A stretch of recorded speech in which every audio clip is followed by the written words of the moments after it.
आसमान का रंग एकदम बीमार सा हरा हो गया। तेज हवा चल रही थी और बारिश को और भी उग्र बना रही थी।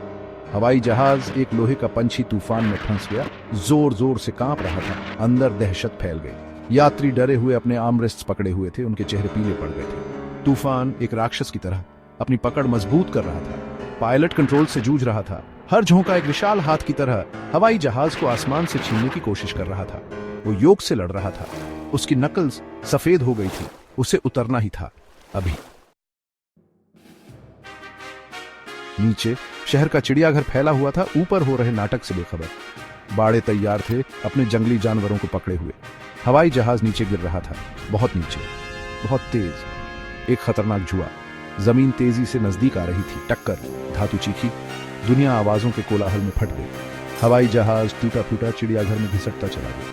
बाड़े टूट गए, पिंजरे चकनाचूर हो गए। एक शेर दहाड़ा, उसकी सुनहरी आंखें हैरानी से फैली हुईं। उसने अपनी अय्याल झटकी, आजादी को महसूस करते हुए।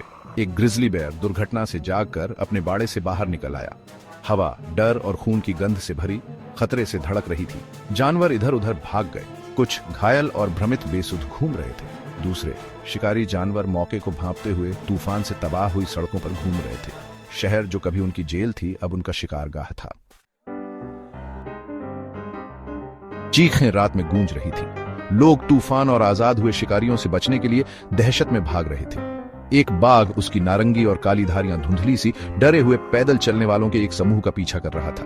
तूफान तेज हो गया। गरजती हवा और मूसलाधार बारिश का एक संगीत। शहर अंधेरे में डूबा हुआ एक बुरा सपना बन गया। जिंदा रहना किस्मत की बात थी और शिकारी भूखे थे।